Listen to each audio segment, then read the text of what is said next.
એટલે ફ્રેન્ડ્સ તો આજે આપણે બનાવીશું સેવની ખીર. તો અહીં આગળ આપણે સેવ લઈ લઈશું. તો આ રીતની મેં સેવ લીધી છે. તમે આ સેવમાંથી તીખી સેવ બી બનાવી શકો છો અને ગરી સેવ બી બનાવી શકો. આપણે ખીર બનાવીશું આની. તો આપણે અડધી વાટકી સેવ લઈ લીધી છે, કારણ કે આ પછી દૂધમાં એડ કરીશું ને તો એ ફૂલે છે એટલા માટે. તો પહેલાં આપણે એને રોસ્ટ કરી લઈશું. તો અહીંયા પેન લઈ લીધું છે. તો આપણે ઘીમાં રોસ્ટ કરવાની છે. તો એ આપણે બહુ ઘી એડ નહીં કરીએ, 1 જ ચમચી આપણે ઘી એડ કરવાનું છે એની અંદર. કીધું છે તો મેલ્ટ થઈ ગઈ છે. તો હવે ગેસને એકદમ ધીરો રાખીશું આપણે અને સેવ એડ કરી દઈશું. આ સેવને આપણે થોડીક રોસ્ટ કરી લઈશું. આ રીતે ઘીમાં શેકી લેવાની છે. તો ધીમા તાપે શેકવાની છે આ સેવને, નહીં તો આ સેવ છે ને અંદરથી કાચી રહેશે ને ઉપરથી કલર એનો ચેન્જ થઈ જશે. તો એ ખાવામાં મજા, ટેસ્ટ સારો નહીં આવે એ સેવનો.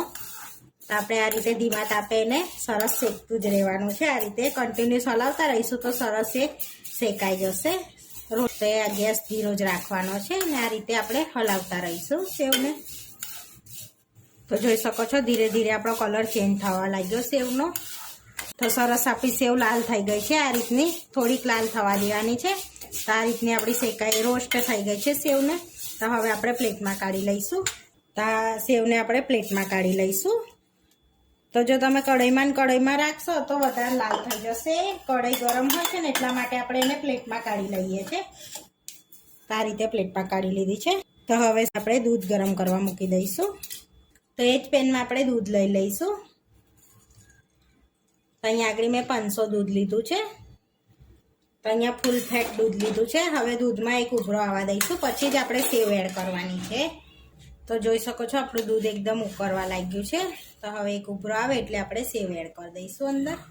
તો ઉકળવા લાગ્યું છે તો જોઈ શકો છો ઉભરો પણ આવવા લાગ્યો છે દૂધમાં. હવે ગેસને એકદમ ધીરો કરી દઈશું આપણે અને સેવ એડ કરી દઈશું. બધી સેવ એડ કરી દેવાની છે અંદર.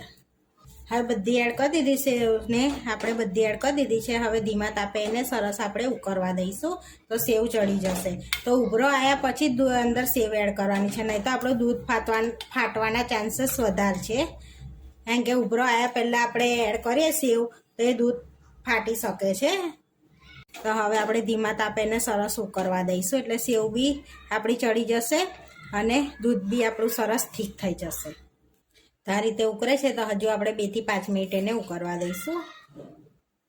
તો હવે આપણે 2 મિનિટ થઈ ગઈ છે. તો હવે આપણે એની અંદર ખાંડ એડ કરીશું. તો અહીં આગળ આપણે 2 થી 3 ટેબલ સ્પૂન જેટલી ખાંડ એડ કરવાની છે. તો તમે તમારા ટેસ્ટ પ્રમાણે એડ કરી શકો છો. વધારે ગળ્યું ખાતા હોય તો વધારે એડ કરવી 2 ચમચી, અને માપનું ગળ્યું ખાતા હોય તો 2 થી 3 ટેબલ સ્પૂન માપનું છે એમ ગળ્યું. હવે મિક્સ કરી લઈશું. હવે થોડાક ડ્રાયફ્રૂટ એડ કરીશું. તો અહીંયા ચારોલી એડ કરીશું 1 ટેબલ સ્પૂન. 1 ટેબલ સ્પૂન કાજુના ટુકડા એડ કરીશું.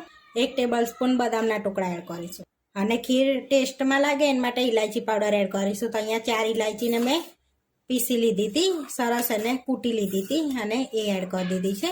હવે મિક્સ કરીને સરસ એને ઉકળવા દઈશું આપણે. તો સરસ આપણી સેવ પણ ફૂલી ગઈ છે, જોઈ શકો છો દૂધમાં. તો સરસ આપણું દૂધ બી ઠીક લાગે છે થોડુંક અને સેવ પણ ફૂલી ગઈ છે. તો આપણી સરસ એવી ઠીક ખીર બનીને રેડી થઈ ગઈ છે સેવની. તો હવે આપણે 10 મિનિટ માટે એને થોડીક ઠંડી થવા દઈશું. તો ગેસ બંધ કરી દઈશું. તો આપણી ખીર રેડી છે, જોઈ શકો છો. તો બહુ ઠંડી નહીં થવા દઈએ, 10 થી 15 મિનિટ. તો આપણી ખીર જોઈ શકો છો એકદમ સરસ રેડી થઈ ગઈ છે. તો 10 થી 15 મિનિટ રવા દીધું છે. તો હવે આપણે સર્વ કરી લઈશું. તો હવે આપણે ખીર લઈ લઈશું. આપણે સેવ લઈ લીધી છે. હવે ગાર્નિશ કરી લઈશું. તો કાજુ બદામના 2 થી 3 ટુકડા એડ કરી દઈશું આ રીતે. તો આ રીતે આપણે ગાર્નિશ કરી લેવાની ખીરને. તો આ ખીર તમે ફ્રીજમાં મૂકીને ખાશો તો એ ગઠ્ઠો થઈ જશે, એટલે ફ્રીજમાં નહીં મૂકવાની, આમ જ તમારે ખાઈ લેવાની ખીરને. તો આપણી ખીર બનીને, સેવની ખીર બનીને રેડી થઈ ગઈ છે. આવા વિડીયો જોવા માટે મારી ચેનલને સબસ્ક્રાઈબ કરો, લાઇક કરો અને શેર કરો.